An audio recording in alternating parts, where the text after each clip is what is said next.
కలల రాజధానికి ఇంకెంత దూరం అని ఎదురుచూస్తున్న వారికి స్పష్టత వస్తోంది. డిసెంబర్ నుంచి అన్ని రకాల పనులు మొదలయ్యేలా యాక్షన్ ప్లాన్ కనిపిస్తోంది. నిధుల విషయంలో కేంద్ర ప్రభుత్వం నుంచి పూర్తి సహకారం అందుతుండటంతో వేగంగా నిర్మాణాలు పూర్తి చేసేలా కార్యాచరణతో వెళ్తున్నారు. వరల్డ్ బ్యాంక్ కూడా నిధుల విడుదలకు సానుకూలత వ్యక్తం చేసింది. ప్రపంచ బ్యాంకు ప్రతినిధులకు రాజధాని నిర్మాణం ప్రత్యేకతల గురించి ఇప్పటికే సీఎం చంద్రబాబు వివరణ ఇచ్చి మెప్పించి ఒప్పించారు. మరి రాజధాని పనులు అనుకున్నవి అనుకున్నట్లు సాగడానికి కూటమి ప్రభుత్వం దగ్గరున్న మాస్టర్ ప్లాన్ ఏంటి?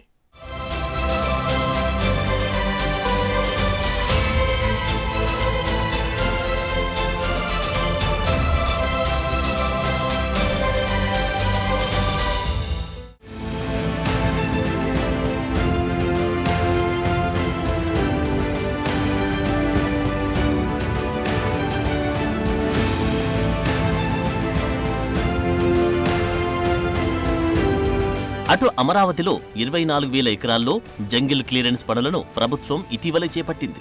34 కోట్ల రూపాయలతో నెల రోజుల్లో యుద్ధ ప్రాతిపాదికన ముళ్ల కంపలు పొదలను తొలగించాలనుకున్నారు.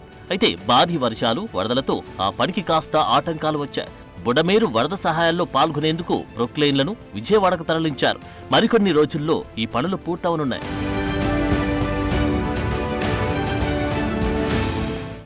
ఈ మంత్ 8వ తేదీకి అవ్వాలని టార్గెట్ చేశాం.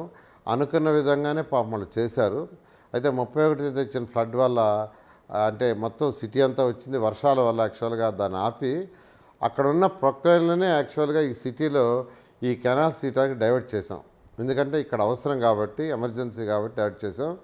అందువల్ల అక్కడ పనులు ఆగిపోయినాయి. మరొక 4-5 రోజులు వాళ్ళు పనులు స్టార్ట్ చేస్తే ఒక 10 రోజుల్లో అది పూర్తి అయిపోతుంది. కేవలం మరొక 10 డేస్ సరిపోతుంది. 2015లో అమరావతి కోసం 34,281 ఎకరాలను రైతుల నుంచి ల్యాండ్ పూలింగ్ ద్వారా సేకరించింది చంద్రబాబు ప్రభుత్వం. మరో 4,300 ఎకరాలను సర్కార్ ప్రత్యేకంగా సేకరించింది. 17,167 ఎకరాల ప్రభుత్వ భూములున్నాయి. మొత్తంగా 53,748 ఎకరాల్లో అమరావతి నిర్మాణం జరిపేలా ప్లాన్ చేశారు. 217 చదరపు కిలోమీటర్ల విస్తీర్ణంలో 6 క్లస్టర్లుగా విభజిస్తూ అమరావతి సిటీ నిర్మాణం ఉండబోతుంది. అయితే గత 5 ఏళ్లు అమరావతి నిర్మాణం ఆగిపోవడంతో భూములు ఇచ్చేందుకు కొందరు వెనుకంజ వేశారు. అయితే వారి డౌట్లను మంత్రి నారాయణ క్లియర్ చేస్తున్నారు.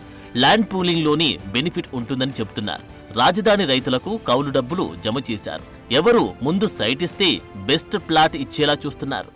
ల్యాండ్ అక్విజిషన్ అయినా ఇబ్బంది లేదు, ల్యాండ్ పూలింగ్ అయినా ఇబ్బంది లేదు. అయితే మా వరకు మీకు చెప్పడం ల్యాండ్ పూలింగ్లోనే మీకు అడ్వాంటేజ్ ఎక్కువ వస్తుందని మేము చెప్పడం జరిగింది. దానికి స్పందించి కొంతమంది ముందుకు వస్తున్నారండి. ఎవరన్నా రాకుంటే అది ల్యాండ్ అక్విజిషన్ తీసుకోవడం జరుగుతుంది. ఇప్పుడు ఎలా చేసామంటే లాటరీ కాకుండా ఎవరు ముందు సైట్ ఇస్తే వాళ్ళు వచ్చి ఉన్న ప్లాట్లలో సెలెక్ట్ చేసుకోవచ్చు. బెస్ట్ ప్లాట్ని వాళ్ళకి అది అలాట్ చేసే సిస్టమ్ తీసుకొచ్చామండి. దానివల్ల రైతు సోదరులందరికీ చెప్పాం, మీరు త్వరగా ఇవ్వండి, మీకు కావాల్సిన కోరిన దగ్గర మీరు ప్లాటు తీసుకోండి అని చెప్పడం జరిగిందండి. ఆంధ్రుల రాజధాని ముందుకు కదలాలంటే మొదటగా కావాల్సింది నిధులే.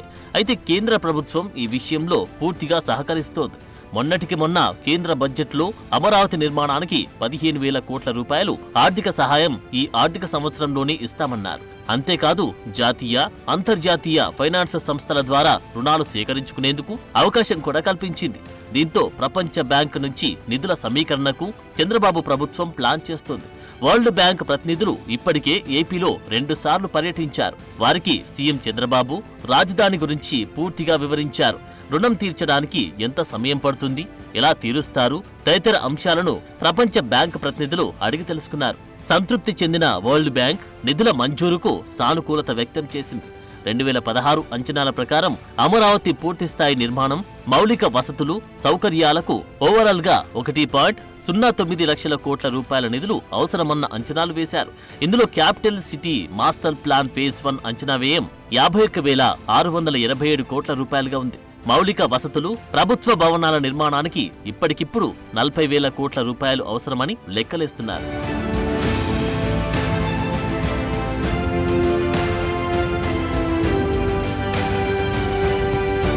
2050 నాటికి ప్రపంచ స్థాయి నగరంగా అమరావతిని మార్చాలనేది తమ ఉద్దేశమని, అంతర్జాతీయ కంపెనీలు ఇక్కడ తమ సంస్థలను ఏర్పాటు చేసుకునే విధంగా సీడ్ బిజినెస్ డిస్ట్రిక్ట్ ఏర్పాటు చేస్తున్నామని సీఎం చంద్రబాబు రుణాలిచ్చే సంస్థలకు వివరిస్తున్నారు. అమరావతికి కేంద్రం నిధులు టైం టు టైం ఇస్తుందని ఆశిస్తున్నామని, ఏ పనితో వచ్చినా అన్నీ ఒకే చోట ఫైల్ మూవ్ అయ్యేలా ఆఫీసుల డిజైన్ చేస్తున్నామంటున్నారు.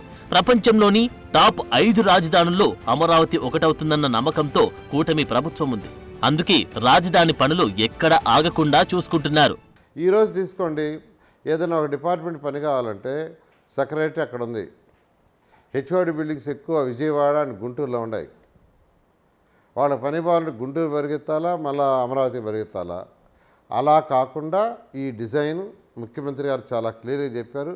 ఎవరి పనుండి వచ్చినా అందరూ ఒకే దగ్గర ఉండాలా, ఫైల్ మూమెంట్ని వెంటనే చేయించుకోవాలా, పని పూర్తి చేసుకునే విధంగా డిజైన్ చేసామండి. ఇది ప్రపంచంలో టాప్ 5లో ఒక రాజధాని అవుతుంది.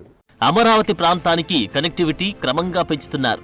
ఎరుపాలెం టు అమరావతి, నంబూరు రైల్వేల నిర్మాణానికి 56 కిలోమీటర్ల మేర ట్రాక్ కోసం ఖమ్మం, కృష్ణా, గుంటూరు, పల్నాడు జిల్లాలో భూసేకరణ వేగంగా జరుగుతుంది. ఇటీవలే అనుమతులు కూడా వచ్చేశాయి. సర్వేలు కూడా పూర్తయ్యాయి. అమరావతిని పూర్తిగా గ్రీన్ ఫీల్డ్ సిటీగా నిర్మించేందుకు గతంలోనే ప్రణాళికలు రూపొందించారు. విశాలమైన రోడ్లు, ఫ్లైఓవర్లు, అండర్ పాస్లు ఉండబోతున్నాయి. International airport, metro train network, iconic టవర్లు, బిల్డింగ్ల నిర్మాణాలు, పునరుత్పాదకత, శక్తి వనరులతో నడిచేలా సిటీ నిర్మాణం జరుగుతుంది. ఎలక్ట్రిక్ బస్లు, సైకిళ్లు, వాటర్ టాక్సీలు, మెట్రోలు, ఇలా అనుకున్నది అనుకున్నట్లుగా జరిగితే అంతా అడ్వాన్స్డ్ గా కొత్త రాజధాని ఉండబోతుంది. టాప్ 5లో ఉండడం ఖాయమే. వరల్డ్ క్లాస్ క్యాపిటల్ సిటీ సాక్షాత్కరించడం కూడా ఖాయమే.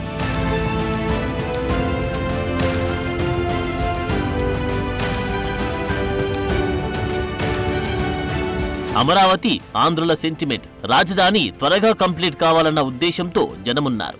అందులో భాగంగానే స్వచ్ఛందంగా విరాళాలు ఇస్తున్నారు. ప్రజా రాజధాని కోసం మేము సైతమంటూ చాలా మంది ముందుకొస్తున్నారు. తాము దాచుకున్న మొత్తంలో నుంచి కొంత ఇస్తున్నారు. ఇదంతా అమరావతిపై ప్రజలకున్న సెంటిమెంట్ ఏంటో చెబుతోంది.